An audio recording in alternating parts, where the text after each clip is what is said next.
A maioria dos historiadores, pesquisadores e estudiosos considera o marco zero do imposto de renda na Inglaterra em 1799. No final do século XVIII, a Inglaterra estava ameaçada pela França e necessitava angariar recursos para o financiamento da guerra. O primeiro-ministro britânico William Pitt viu no imposto de renda a forma de conseguir dinheiro para enfrentar a França.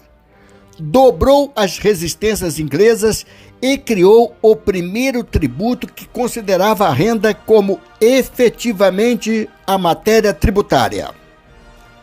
Em 1802, o imposto sobre a renda foi suprimido, como consequência da paz transitória entre Inglaterra e França. Um ano após, as hostilidades recomeçaram e o imposto de renda voltou a ser cobrado. Com a derrota de Napoleão, em junho de 1815, o imposto de renda foi extinto. Várias vezes o governo inglês tentou restabelecer a cobrança do imposto de renda. Não conseguiu, porque principalmente a oposição, liderada por Robert Peel, não permitia. Em 1842, Robert Peel, o feroz crítico do imposto de renda, se torna primeiro-ministro. E o que ele faz? Restabelece o imposto de renda.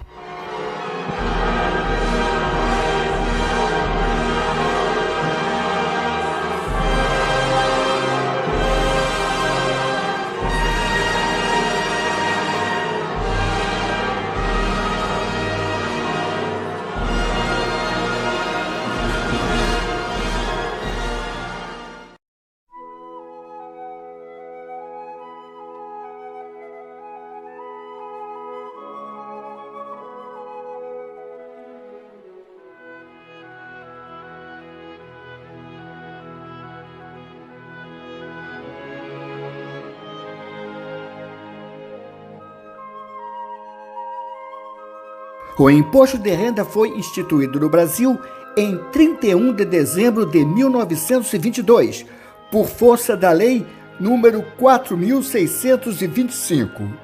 O inciso 7º do artigo 31 determinou que, até 1924, o Poder Executivo providenciaria as medidas necessárias para que a arrecadação se tornasse efetiva.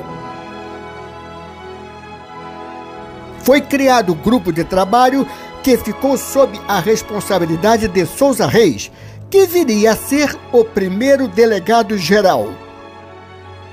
Em 4 de setembro de 1924, foi editado o primeiro regulamento do imposto de renda. O prazo de entrega da declaração foi fixado em 14 de novembro de 1924, muitíssimo curto. Não houve alternativa senão adiar o prazo para 14 de março de 1925. Havia pouco tempo para selecionar os funcionários, treiná-los e conseguir sede para abrigar a nova repartição. Em cada capital de estado havia uma delegacia e no Distrito Federal, então Rio de Janeiro, a administração central, denominada Delegacia Geral. Procurou-se no Rio de Janeiro um local para abrigar a Delegacia Geral. O prédio do Ministério da Fazenda, localizado na Avenida Passos, estava com todas as salas ocupadas. Foi lembrado que, em 1922, ocorreu a Exposição Internacional do Centenário da Independência e que funcionou até meados de 1923.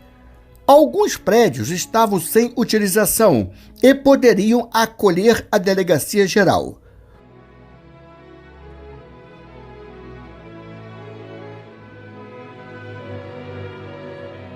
O que mais atendia às necessidades da nova repartição era a casa principal do pavilhão do Parque de Diversões. Foi o local escolhido. Pode soar estranho que a primeira sede da Delegacia Geral do Imposto de Renda tenha sido no antigo Parque de Diversões, mas o prédio era adequado, os brinquedos estavam noutra área e desativados.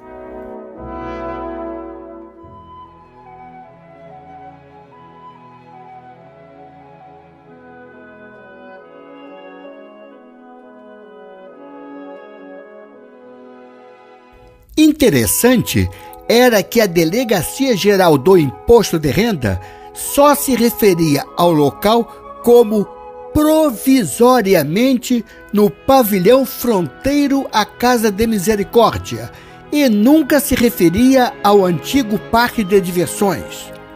O provisoriamente durou 16 anos. No entanto, a imprensa só denominava o local como Parque de Diversões da Exposição do Centenário.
A Constituição Federal de 1934 estabeleceu imunidade para vencimentos de escritor, jornalista e professor, conforme o artigo 113, número 36. Nenhum imposto gravará diretamente a profissão de escritor, jornalista e professor. Os rendimentos tributáveis eram divididos em cédulas de acordo com a origem do rendimento. Iam das letras A até G. No exercício de 1948, foi instituída a cédula H para outros rendimentos. Por exemplo, na cédula C, tínhamos rendimentos do trabalho assalariado. Na F, lucros.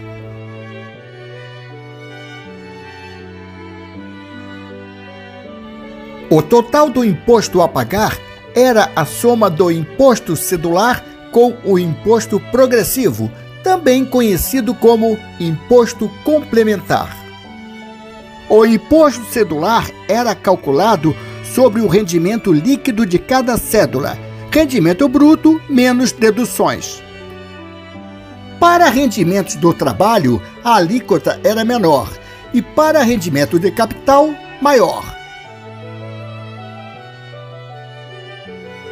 O imposto progressivo era parecido com o calculado hoje. O imposto de renda entendia que a imunidade recaía sobre o imposto cedular, que tinha relação com a profissão. Porém, interpretava que o imposto progressivo incidia sobre os rendimentos e não sobre a profissão. A profissão era uma coisa e os rendimentos outra. Não havia imunidade para imposto progressivo no entendimento do imposto de renda.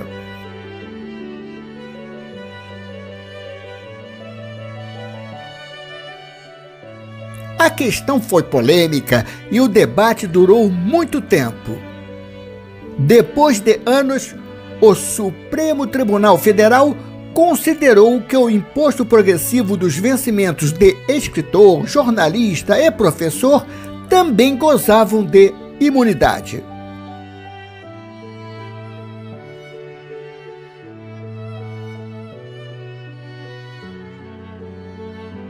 A imunidade foi revogada em 1964 por meio da Emenda Constitucional número 9, de 22 de julho de 1964.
Após a adoção do imposto de renda, uma polêmica surgiu quanto à tributação do imposto de renda sobre os salários pagos pelos cofres públicos estaduais e municipais.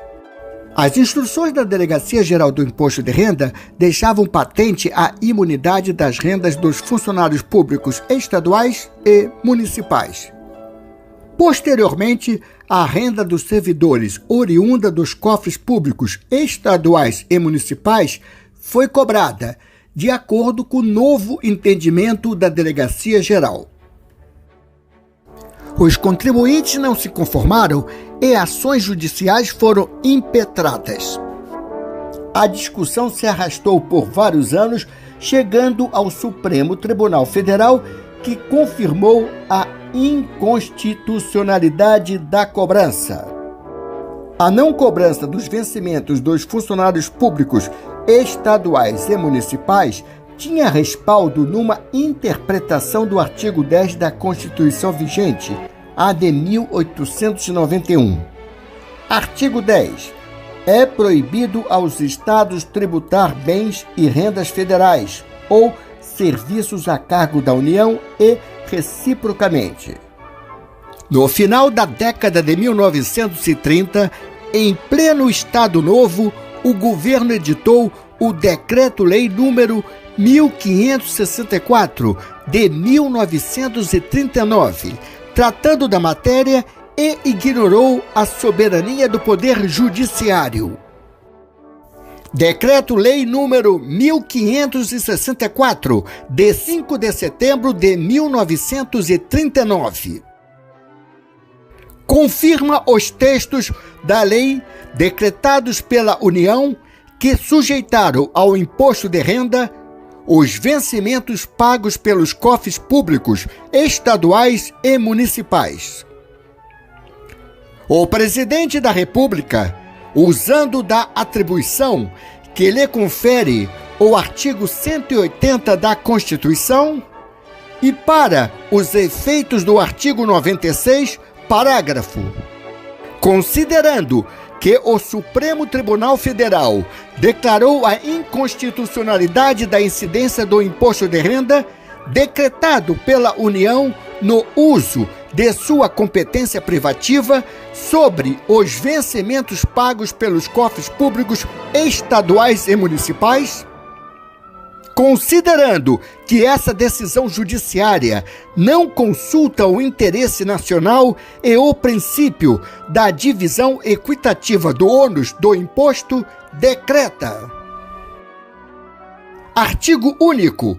São confirmados os textos da lei, decretados pela União, que sujeitaram ao imposto de renda os vencimentos pagos pelos cofres públicos estaduais e municipais, ficando sem efeito as decisões do Supremo Tribunal Federal e de quaisquer outros tribunais e juízes que tenham declarado a inconstitucionalidade desses mesmos textos.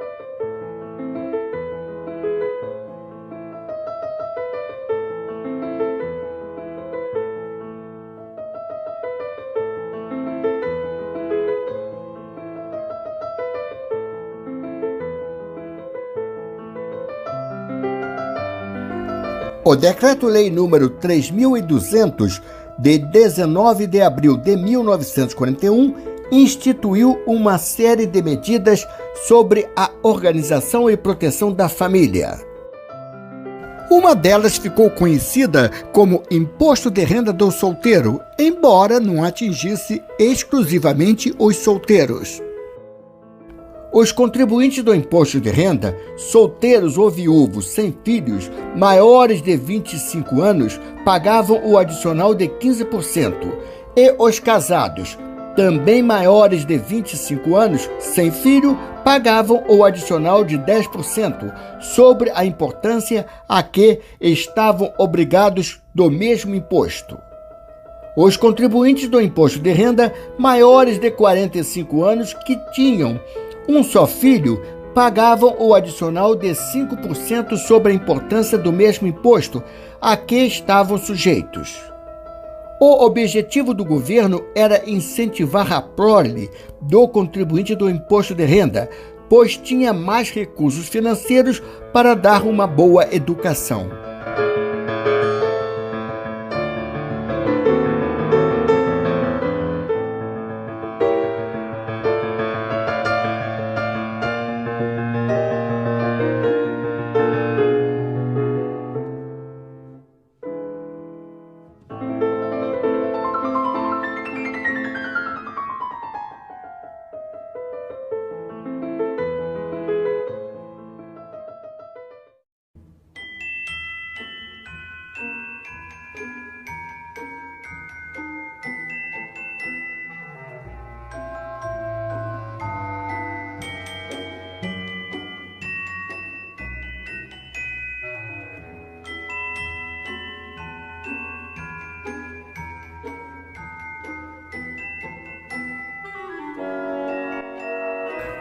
Consoante o artigo 134 do Decreto número 4.178, de 13 de março de 1942, nenhum passaporte seria concedido ou visado sem que o interessado provasse estar quite com o imposto de renda. A prova da quitação do imposto de renda era feita com certidão da repartição competente, documento que só produzia efeito no ano em que tivesse sido passado. Só podia viajar ao exterior quem estava em dia com o imposto de renda. Na década de 1940, poucos brasileiros saíam do país. Na década de 1960, no entanto, a quantidade de brasileiros que se destinavam ao exterior tinha aumentado bastante. O cerco a quem viajasse ao exterior e não estivesse quite com o imposto de renda atingiu patamares inéditos. Diversos nomes famosos foram impedidos de viajar ou adiaram a viagem.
O desconto na fonte sobre os rendimentos do trabalho assalariado foi instituído pela Lei nº 2.354, de 29 de novembro de 1954.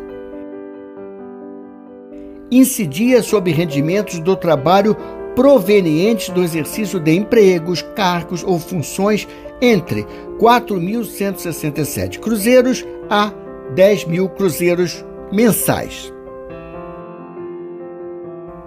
No início, o imposto na fonte sobre o trabalho assalariado não era retido para quem oferisse rendimentos mais elevados, pois, nesse caso, o imposto era apurado na declaração de rendimentos. A declaração era lançada manualmente, um processo caro e moroso. O imposto de renda não tinha funcionários suficientes para proceder ao lançamento. A solução encontrada foi diminuir a quantidade de declarações. Quem ganhava mensalmente até 10.000 cruzeiros, ou equivalia a pouco mais de 4 salários mínimos, não apresentava declaração, que era exclusiva para os maiores rendimentos.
Entre os exercícios de 1963 e 1965, o Brasil conheceu a alíquota mais elevada da tabela progressiva do Imposto de Renda Pessoa Física, 65%.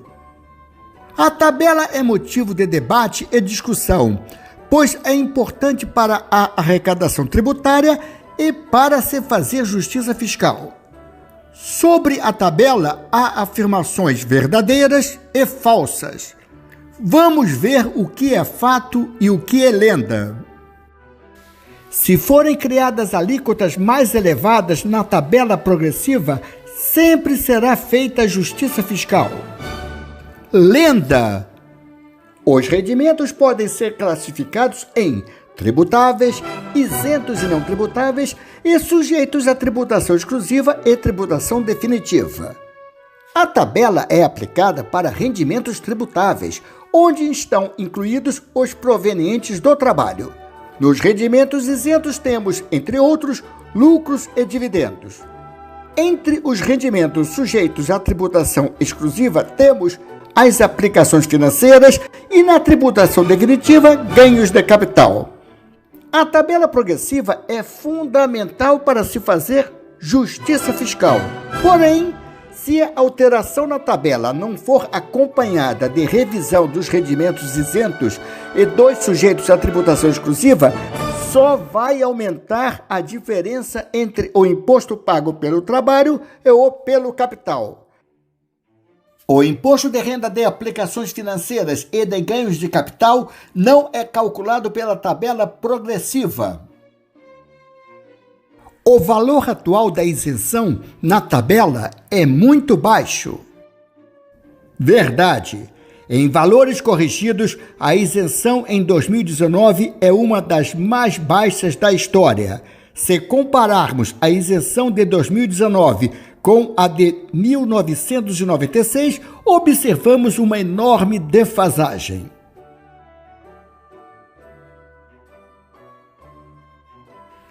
Na história brasileira, nunca a tabela progressiva do IRPF foi indexada.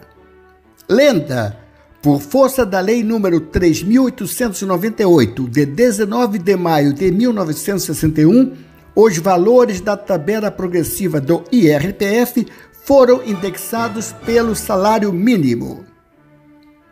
Vigorou durante 3 exercícios. O valor na tabela progressiva acima do qual todos se enquadram na mesma alíquota é muito baixo. Verdade. No exercício de 2019, quem tinha uma base de cálculo de 7 salários mínimos se enquadrava na alíquota de 27,5%, e quem tinha uma base de cálculo de 7.000 salários mínimos também estava na alíquota de 27,5%. No exercício de 1948, quem tinha uma base de cálculo de 7 salários mínimos estava isento, e quem tinha uma base de cálculo de 7.000 salários mínimos estava na alíquota de 40%. No exercício de 1963, quem tinha uma base de cálculo de 7 salários mínimos estava isento, e quem tinha uma base de cálculo de 7.000 salários mínimos se enquadrava na alíquota de 65%.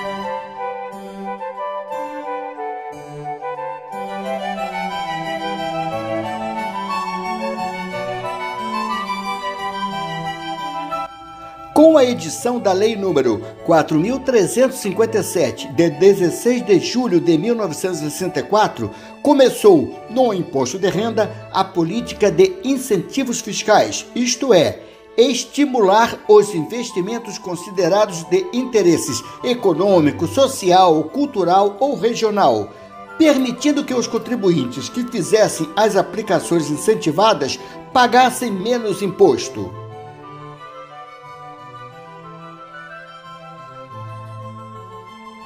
Muito antes de o mundo estar preocupado com questões ambientais, o imposto de renda apoiava a ecologia.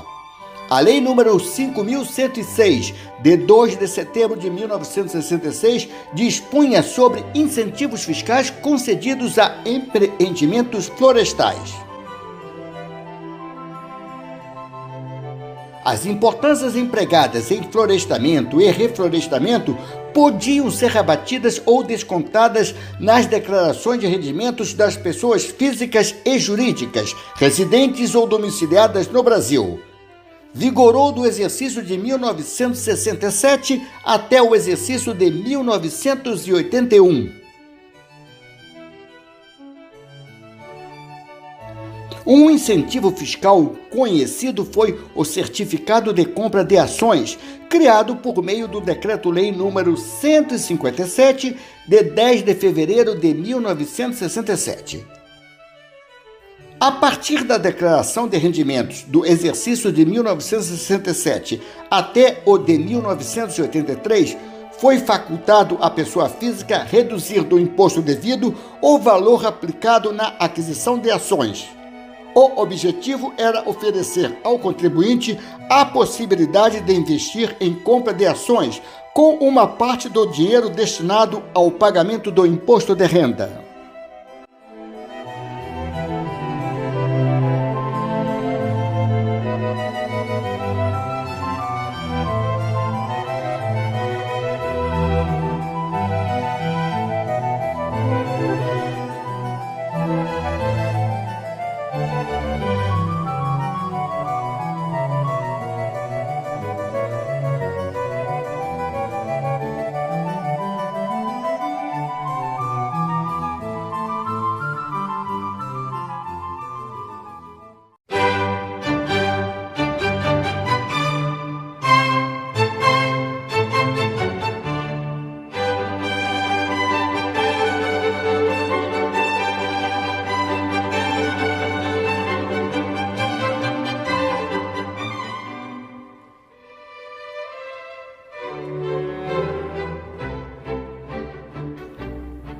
A Secretaria da Receita Federal foi instituída por meio do Decreto número 63.659, de 20 de novembro de 1968.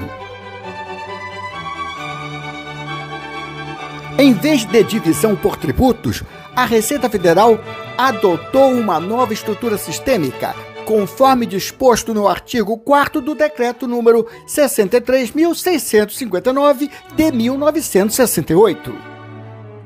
Inicialmente eram 4 sistemas: arrecadação, fiscalização, tributação e informações econômico-fiscais, com vínculos técnicos desde os órgãos centrais até as unidades locais.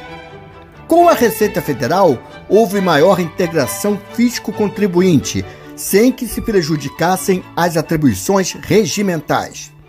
Nessa linha, em 1970, foi lançado o primeiro jingle da Receita Federal e do Imposto de Renda, cantado por Elisete Cardoso, uma das maiores cantoras da música popular brasileira.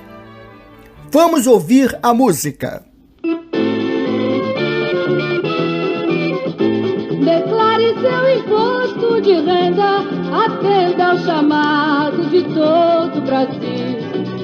Quanto mais cedo você pagar, mais dinheiro você vai ganhar. E você cumpre o seu dever e ainda vai receber. Declare seu imposto de renda, atenda ao chamado de todo o Brasil. Segundo jingle. Mesma música e letra diferente. Declare seu imposto de renda, atenda ao chamado de todo o Brasil. Este ano o negócio é o seguinte: o imposto vai ser menor e você vai ganhar a carteirinha de contribuinte. Declare seu imposto de renda, atenda ao chamado de todo o Brasil. Vamos comentar 2 trechos da música. Primeiro, quanto mais cedo você pagar, mais dinheiro você vai ganhar. O que era isso? Quem pagava antes pagava menos? Sim. Dos exercícios de 1948 a 1965, havia desconto para quem pagava em janeiro, fevereiro ou março. Em 1948, os descontos eram 5% se pago em janeiro, 3% em fevereiro e 1% em março. Em 1975, os descontos eram 8% se pago em janeiro, 6% em fevereiro e 4% em março.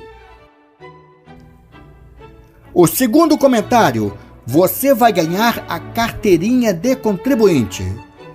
O jingle é do início de 1970 e o CPF foi instituído pouco mais de um ano antes.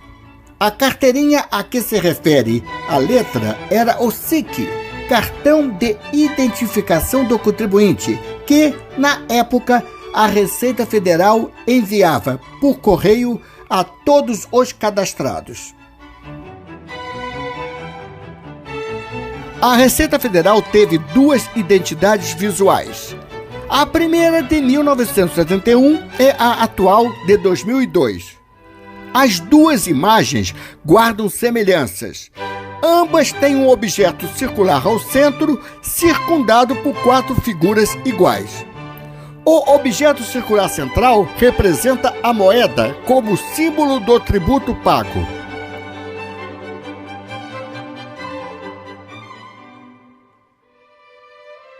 A figura superior simboliza a mão do contribuinte, que paga o tributo, e o objeto inferior, a mão que recebe o tributo, o governo.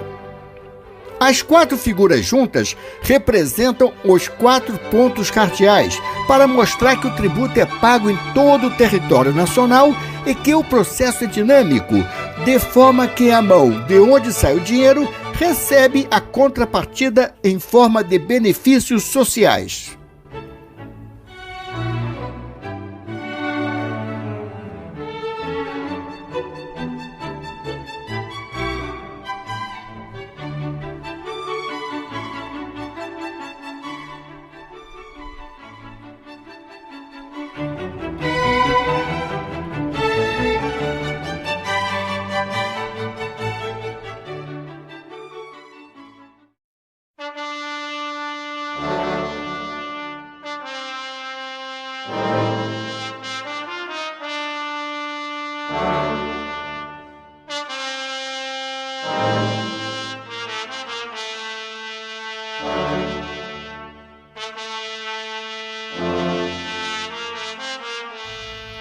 Nas décadas de 1970 e 1980, a Receita Federal, tal como outros órgãos federais, dispunha de verba para a campanha institucional.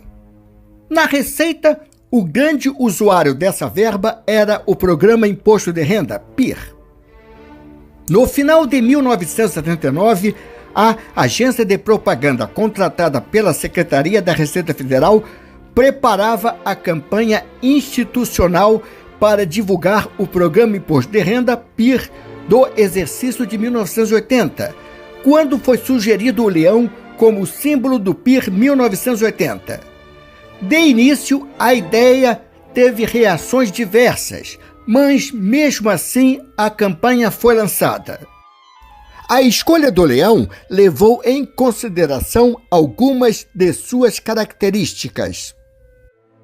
É um animal nobre que impõe respeito e demonstra sua força pela simples presença.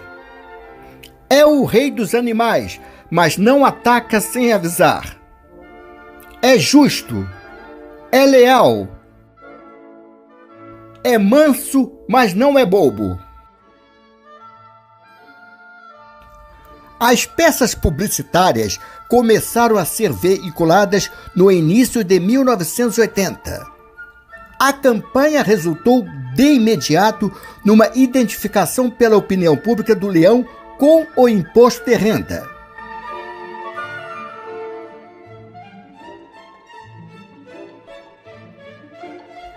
A primeira peça institucional do leão foi apresentada em janeiro de 1980.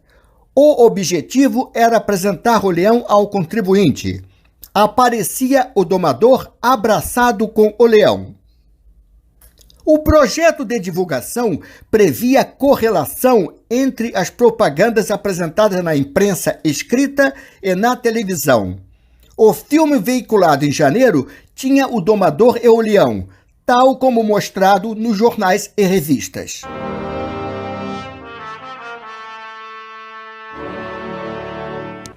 Um dia você vai ter que enfrentar o imposto de renda.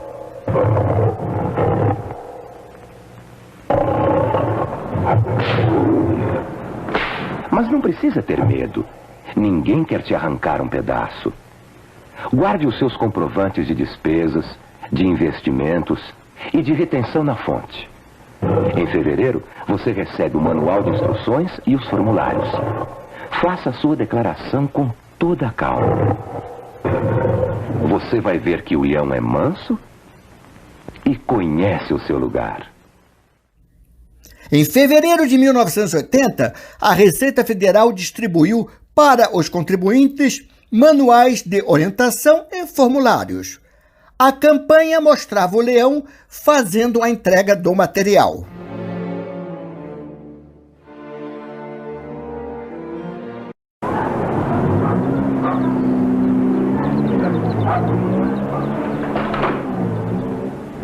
O material para a declaração do imposto de renda já está sendo entregue na sua casa. Guarde com todo cuidado a etiqueta de endereçamento. Ela vai ter que ser usada na sua declaração. Mamãe, tem um leão aí fora. Leia com atenção o manual de instruções. Reúna seus comprovantes e prepare-se para fazer você mesmo a sua declaração. É só o imposto de renda. Conforme você fizer sua declaração, o imposto de renda é um gatinho. Conforme ele vira um leão. Março de 1980 foi a época em que a maior parte dos contribuintes preencheu a declaração. A imagem de março de 1980, nos jornais e revistas, mostrava uma família com o marido preenchendo a declaração, a esposa fazendo crochê, a filha lendo uma revista em quadrinhos, o filho sentado no chão e o leão observando o preenchimento da declaração.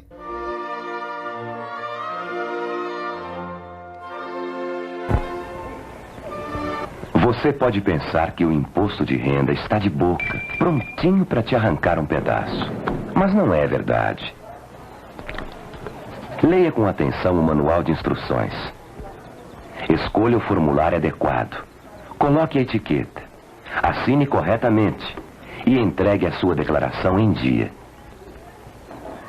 Você vai ver que o leão não quer ficar com a parte do leão. O sucesso foi absoluto.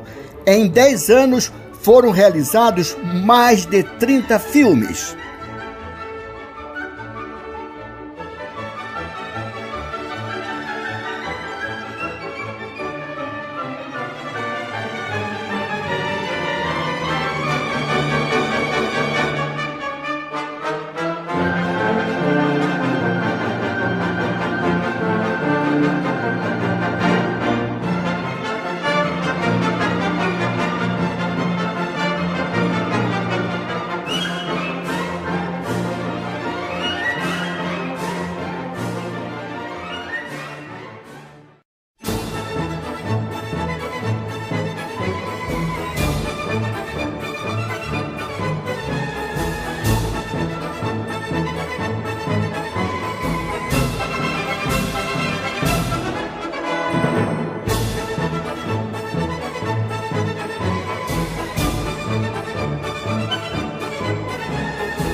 O Decreto-Lei número 1705, de 23 de outubro de 1979, instituiu o recolhimento antecipado obrigatório.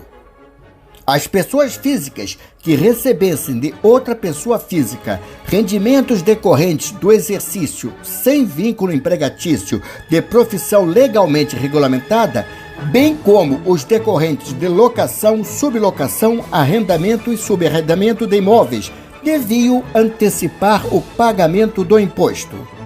A antecipação do imposto era efetivada em 4 parcelas, nos meses de abril, julho, outubro e janeiro, calculadas mediante aplicação da alíquota de 10% sobre os montantes dos rendimentos brutos percebidos no trimestre encerrado no mês imediatamente anterior.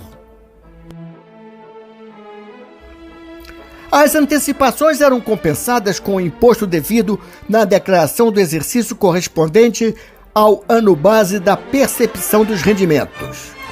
O recolhimento começaria em abril de 1980 e a Receita Federal precisava fazer uma campanha publicitária para lembrar ao contribuinte de sua nova obrigação trimestral. Para divulgar o recolhimento antecipado, foi decidido enviar aos prováveis contribuintes um folheto explicando os procedimentos para o cálculo e pagamento. Considerando que o recolhimento era trimestral, foi lembrado que se assemelhava a um carnê, pois era pago em 4 prestações anuais. Paralelamente, o símbolo do leão acabava de ser lançado e com ampla aceitação. Daí a denominação carnê-leão, que foi logo assimilada e assim ficou conhecido o recolhimento obrigatório. No primeiro folheto do carnê-leão havia um exemplo de documento de arrecadação de receitas federais, DARF, preenchido. Alguns contribuintes interpretaram que o valor do exemplo era o que devia ser pago e recolheram igual importância. Pagaram exatamente 5.700 cruzeiros. No folheto do segundo trimestre de 1980, o exemplo de DARF tinha a palavra modelo.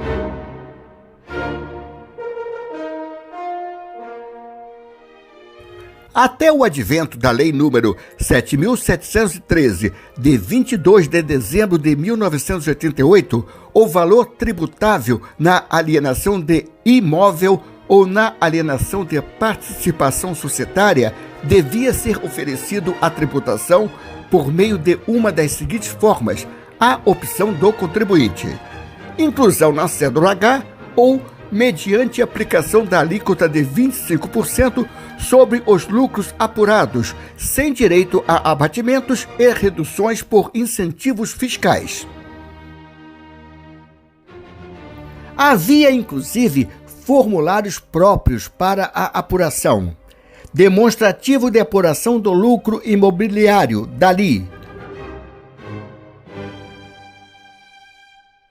declaração de alienação de participações societárias, DAPS,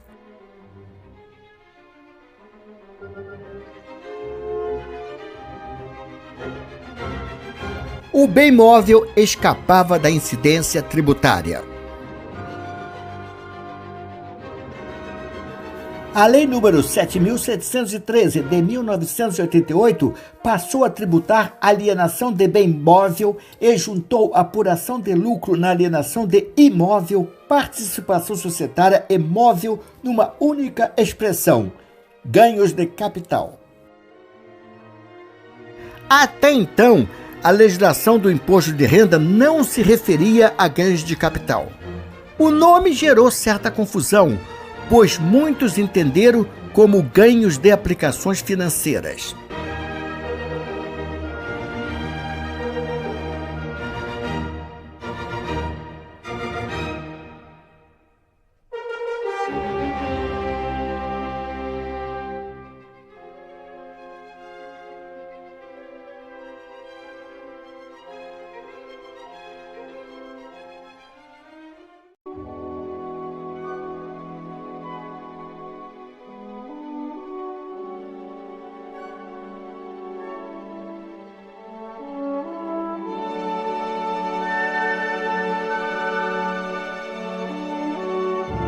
Na história do Brasil, algumas leis foram personalizadas em homenagem ao seu autor ou em quem foi inspirada.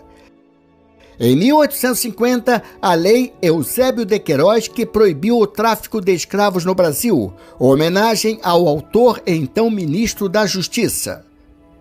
Em 1951, a Lei Afonso Arinos, que proíbe a discriminação racial no Brasil, homenagem ao autor.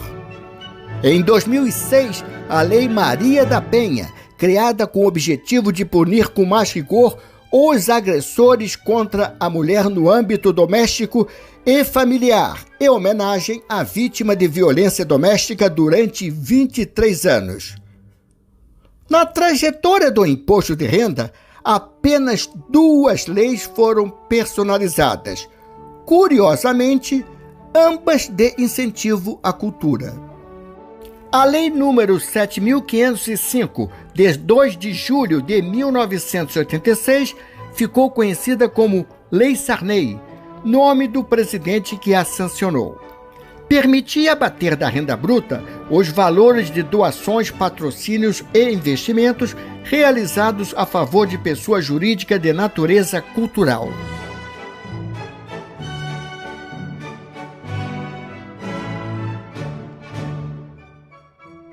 Em 1990, o governo suspendeu os benefícios da Lei Sarney. Em 1991, tivemos a lei personalizada mais conhecida da história do imposto de renda, a Lei Rouanet. O artigo 26 da Lei número 8.313, de 23 de dezembro de 1991, instituiu o Programa Nacional de Apoio à Cultura, PRONAC, cuja finalidade era a captação de recursos para os diversos setores culturais. Facultou ao doador ou patrocinador deduzir do imposto devido os valores contribuídos em favor de projetos culturais. Ficou conhecida como Lei Rouanet, nome do secretário de Cultura da Presidência da República, embaixador Sérgio Paulo Rouanet.